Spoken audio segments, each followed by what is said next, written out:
Good evening students, welcome to again humanities by Deepak Sharma sir political science की series में मैं आपका स्वागत करता हूं फिर से।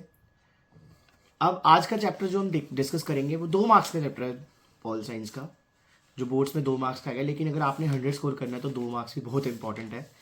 लेकिन इस चैप्टर में नॉलेज बहुत होता है। इसमें हम डिस्कस करेंगे पॉलिटिक्स ऑफ प्लान डेवलपमेंट। हम पॉलिटिकल इकोनॉमी पे चर्चा करेंगे। इंडिपेंडेंस पे बात तो की पहले चैप्टर में, सेकेंड में हमने इलेक्शन देखा, डोमिनेंस देखा कांग्रेस पार्टी का। अब इस चैप्टर में हम इकोनॉमिक पॉलिसीज भारत की क्या थी उस पर डिस्कस करेंगे। तो ये चैप्टर का नाम है politics of the plan development. तो स्टूडेंट ये चैप्टर स्टार्ट होता है कि उड़ीसा में एक स्टील प्लांट लगता है पोस्को, जो कोरियन कंपनी का प्लांट होता है। लोग उसके खिलाफ प्रोटेस्ट करते हैं कि उनके आने से उनकी ट्रेडिशनल लैंड को नुकसान होगा।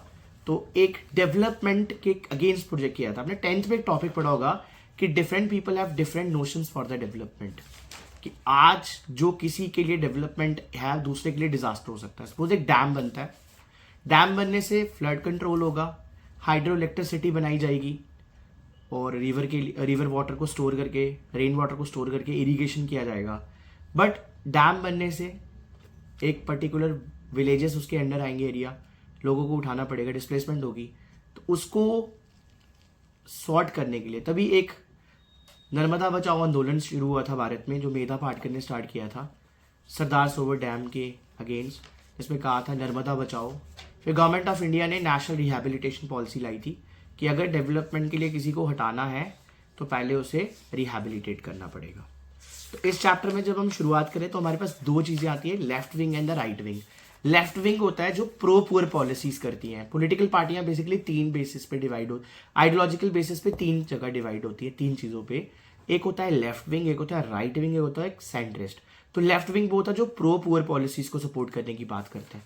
वो कहते हैं कि जब भी इकोनॉमिक पॉलिसीज बनाई जाए तो प्रो पुअर को सपोर्ट किया जाए, उनका अपलिफ्टमेंट हो। तो इसकी एग्जांपल के लिए कम्युनिस्ट पार्टी ऑफ इंडिया की आप एग्जांपल दे सकते हो, communist party of India Marxist की बात कर सकते हो। राइट विंग दूसरी इसके ऑपोजिट में आती है, वो कैपिटलिज्म और डेवलपमेंट पे कोई कॉम्प्रोमाइज नहीं करते। इसकी एग्जांपल भारतीय जनता पार्टी आती है। और इनिशियल फेसेस में कांग्रेस का रोल जो था वो सेंट्रिस्ट पार्टी का था। जब हमारी इंडिपेंडेंस की स्टार्ट हुई जर्नी, तो उस समय दुनिया में कोल्ड वार भी चल रही थी। आपने कोल्ड वार क्योंकि 1945 के बाद शुरू हुई है, तो आपकी हर जगह कोल्ड वार का सामना होना ही है। तो ग्लोबल लेवल में कैपिटलिस्ट वर्सेस कम्युनिस्ट चल रहा था। नेहरू जी ने पॉलिटिकली तो स्ट्रांग मूव ऑप्ट किया, नॉन अलाइनमेंट मूवमेंट लेके आए वो, कि ना इधर कैपिटलिस्ट को ज्वाइन करेंगे, ना इधर कैपिटलिस्ट नॉर वो ज्वाइन करेंगे कम्युनिस्ट को। अब इकोनॉमिकली भी उन्होंने अपना एक नया मॉडल लाया, that is called mixed economy, कि मैं पब्लिक सेक्टर और प्राइवेट सेक्टर दोनों को लेके जाऊंगा और पब्लिक सेक्टर जो रहेगा वो हैवी रहेगा। बट उससे भी पहले 1944 में एक बिग सेक्शन इंडस्ट्रियलिस्ट की बॉम्बे में मिलती है और प्रपोजल देते हैं कि वो प्लान्ड इकोनॉमी भारत में सेटअप करेंगे, जो इंडस्ट्रियलाइजेशन पे चलेगी, जिसमें ज्यादा कंट्रोल गवर्नमेंट का रहेगा। तो जो सोशलिस्ट पैटर्न हमने ऑप्ट किया वो यूएसएसआर पे के मॉडल पे हमने शुरू किया, और उसके बेसिस पे हमने प्लानिंग कमीशन बनाया। प्लानिंग कमीशन 1950 में बना। ये गवर्नमेंट ऑफ इंडिया के अंडर रहेगा पूरा प्रॉपर तरीके से। ये थिंक टैंक होगा गवर्नमेंट का जो पॉलिसीज बनाएगा। तो प्लानिंग कमीशन का काम है वो 5 ईयर प्लान्स देगा। तो 2017 तक हमारे 12 5 ईयर प्लान्स रहे हैं। फिर 2015 में जब नरेंद्र मोदी जी की सरकार बनी 2014 में, तो उन्होंने 1 जनवरी 2015 को प्लानिंग कमीशन को हटाकर नीति आयोग बनाया। नीति यानी कि N for national, I for institution, T for transforming India, जो थिंक टैंक है यूनियन गवर्नमेंट का।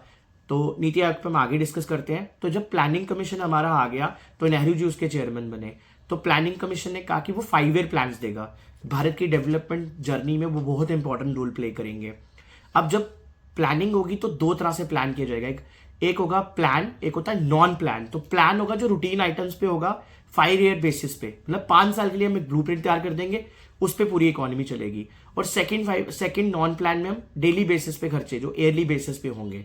तो जब हमारा 5 ईयर प्लान स्टार्ट हुआ पहला, तो आपको पता ही है, जब आपने पॉलिटिकल साइंस 11th में पढ़ा था, बजट यानी कि annual financial statement of the government for the upcoming year. जब सरकार अपना बजट पेश करती है लोकसभा में, article 109 money bill, finance minister वो बजट पेश करता है। हमारी निर्मला सीतारमन जी फाइनेंस मिनिस्टर ने रिसेंट बजट पास किया, जिसमें कहा कि 12 लाख से ऊपर मिडिल क्लास को टैक्सेस नहीं देना पड़ेगा। एक गुड मूव था उनका। तो लोकसभा में बजट पेश किया जाता है। वही 1951 में हमारा 5 ईयर प्लान जो आया, उस प्लान को नाम था KN राज प्लान। उस पे हमने एग्रीकल्चर पे फोकस किया। उस प्लान का फोकस था कि जितना भी पार्टीशन के बाद जो फर्टाइल लैंड है वो बांग्लादेश के पाकिस्तान के पास चला गया था। आधा बांग्लादेश जो आज का रीजन है वहां चला गया था, क्योंकि अगर मैं पाकिस्तान के कुछ एरियाज की बात करूँ, सियालकोट वाला एरिया बीट पॉइंट ऑफ व्यू से बड़ा फर्टाइल था, और बांग्लादेश परस्पेक्टिव वाला एरिया वो जूट प्रोडक्शन के लिए बड़ा फेमस था, तो वो पाकिस्तान के पास चला गया। तो हमने कहा कि हम 5 ईयर प्लान में फोकस करेंगे एग्रीकल्चर सेक्टर में। पहले एग्रीकल्चर सेक्टर पे फोकस करेंगे। KN राज ने इसका ब्लूप्रिंट तैयार किया। डैम्स पे काम करेंगे, डैम्स बनाएंगे। तो बड़ा डैम बनाया गया भाखड़ा नंगल डैम, जो पंजाब में है, सतलुज नदी पे बना हुआ है। और क्योंकि एग्रीकल्चर ने पार्टीशन ने एग्रीकल्चर को बहुत नुकसान पहुंचाया है, हम लैंड डिस्ट्रीब्यूशन करेंगे, जो बिल्कुल एक ऑब्स्टैकल के रूप में काम करती है एग्रीकल्चर ग्रोथ में। हम लैंड रिफॉर्म्स पे फोकस करेंगे। तो प्लानर्स ने कहा नेशनल इनकम बढ़ाएंगे हम, और लोग पैसा बचाएंगे, खर्च भी करेंगे। हालांकि पहले सेविंग बढ़ाने के लिए खर्चा इतना ज़्यादा नहीं था, धीरे धीरे 1960s के आसपास थोड़ी थोड़ी सेविंग हमारी बढ़ना शुरू हो गई। तो फर्स्ट 5 ईयर प्लान में प्योर फोकस एग्रीकल्चर को बूस्ट करेंगे। KN राज इसके को फाउंडर थे। फिर आया सेकंड 5 ईयर प्लान। तो सेकंड 5 ईयर प्लान में रैपिड इंडस्ट्रियलाइजेशन की बात हुई। PC महलोबिस लेके आ रहे हैं, जो खुद प्लानिंग कमीशन के फाउंडर थे। उन्होंने कहा कि हम स्ट्रक्चरल ट्रांसफॉर्मेशन करेंगे और इंडस्ट्रियलाइजेशन को हैवी करेंगे। मद्रास सिटी अवधि में इन्होंने कहा कांग्रेस सोशलिस्ट पैटर्न पे चलेगी, और गवर्नमेंट ने कहा कि वो टैरिफ को जो इम्पोर्ट है उसको कम करेंगे, डोमेस्टिक इंडस्ट्रीज को बूस्ट करेंगे, सेविंग इन्वेस्टमेंट को बढ़ाएंगे, ट्रांसपोर्ट, इलेक्ट्रिसिटी, मशीनरी प्रोडक्शन को आगे लेके जाएंगे। तो इंडस्ट्रियलाइजेशन से डेवलपमेंट की तरफ जाएंगे। लेकिन third 5 year plan JC Kumarappa लेके आया, जो गांधीन इकोनॉमिस्ट थे। उस प्लान में थोड़ी कंट्रोवर्सी हो गई, वो एग्रीकल्चर वर्सेस इंडस्ट्री हो गया। अब थर्ड 5 ईयर प्लान में कहा गया कि अगर आपने इंडस्ट्रियलाइजेशन लाना था सेकंड 5 ईयर प्लान में, तो आपको एग्रो बेस्ड इंडस्ट्रीज को बूस्ट करना चाहिए था। आपने पहले में एग्रीकल्चर लाया 5 ईयर के लिए, सेकंड में आपने स्ट्रक्चरल ट्रांसफॉर्मेशन में हैवी इंडस्ट्रियलाइजेशन कर दिया, जिससे कन्फ्लिक्ट हो गया, जिसमें कांग्रेस पार्टी का स्प्लिट हो गया। चौधरी चरण सिंह जो कांग्रेस के बड़े जबरदस्त नेता थे, उन्होंने फार्मर सपोर्ट के लिए कांग्रेस पार्टी छोड़ दी, और भारतीय क्रांति दल जो भारतीय लोक दल बना, वो उन्होंने बनाया। चौधरी चरण सिंह वही हैं जिनके बेटे अजीत सिंह यूपी के फॉर्मर चीफ मिनिस्टर रहे, और उनका जो पोता है जयंत चौधरी, वो आज NDA गवर्नमेंट में बीजेपी का पार्टनर है, और वो सेंट्रल मिनिस्टर है। और इसके बाद नीति आयोग आता है। तो नीति stand for national institution for transforming India. NITI Aayog 1 जनवरी 2015 से चला। नीति आयोग लाने का मकसद ये था कि प्लानिंग कमीशन सोशलिस्ट पैटर्न पे चलता था, तो आज ग्लोबलाइजेशन का एरा है, तो ग्लोबलाइजेशन में नीति आयोग प्लानिंग कमीशन का कोई रोल नहीं है, तो उससे वो थिंक टैंक बनाएंगे। नीति आयोग का स्ट्रक्चर ये रहेगा कि प्राइम मिनिस्टर उसके चेयरमैन होंगे, वाइस चेयरपर्सन उसका जो कंट्री का सबसे बड़ा इकोनॉमिस्ट होगा।